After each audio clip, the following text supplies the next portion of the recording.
Alors, si je dis à un enfant, est-ce que tu veux ça? Tu ne peux pas l'avoir maintenant, je vais te le donner quand on s'en va. Il y a de fortes chances qu'il revienne 10 000 fois, en insistant chaque fois encore plus, qu'il se mette à hurler, à pleurer, et vous allez le trouver très grincheux, jusqu'au moment où ça va vraiment vous énerver. Comment on va faire pour stopper ce comportement? Tout d'abord, lorsque quelque chose vous énerve, vous pouvez faire un test. Dans 90% des cas, c'est pas du tout l'enfant qui vous énerve.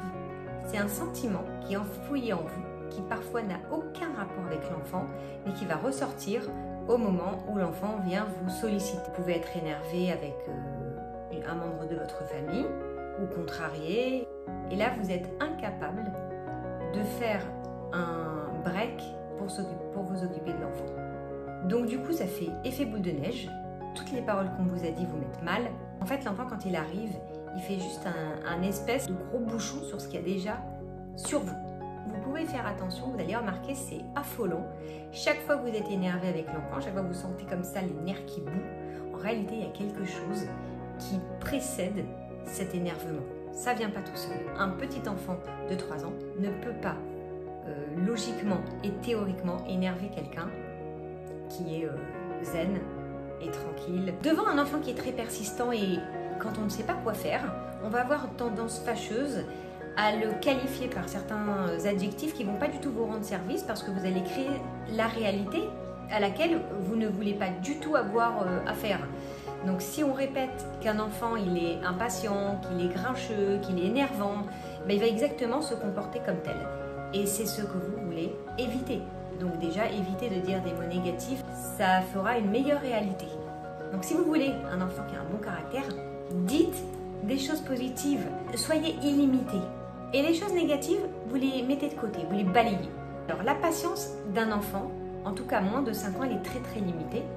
Il n'en a pratiquement pas. Donc la Torah, elle va pas du tout nous demander d'exiger des choses d'un enfant, mais au contraire, les chanechoto, c'est-à-dire de l'éduquer petit à petit en fonction de ce qu'il peut supporter.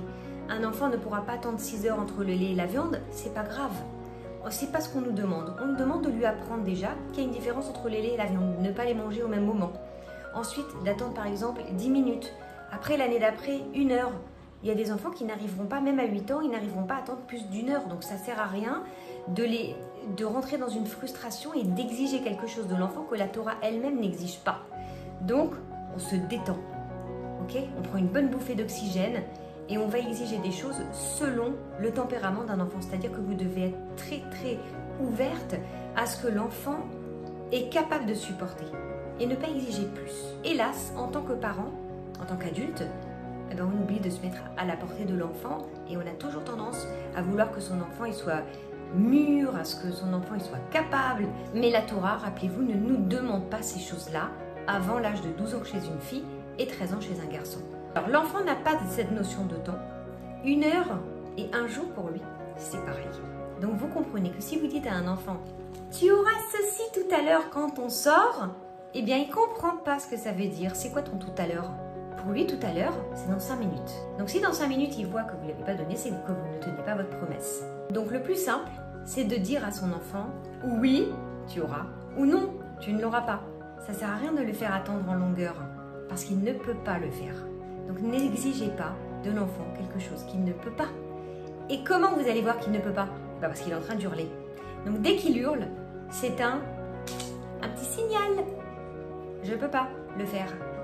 Et vous savez ce qui se passe quand on n'exige pas de choses trop importantes pour un enfant? Eh bien on est zen. On ne s'énerve jamais. Et ce qu'on veut montrer à notre enfant, c'est qu'on est capable, nous adultes, reliés à Dieu, de se maîtriser. On n'a pas besoin de s'énerver. On est une personne honnête. On est une personne qui tenons nos paroles. On est une personne vraie.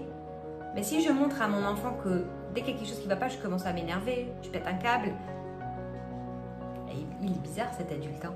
Ah ouais, pour l'enfant, il donne une sacrée mauvaise image. Est-ce que c'est ça ce qu'on décide pour notre enfant?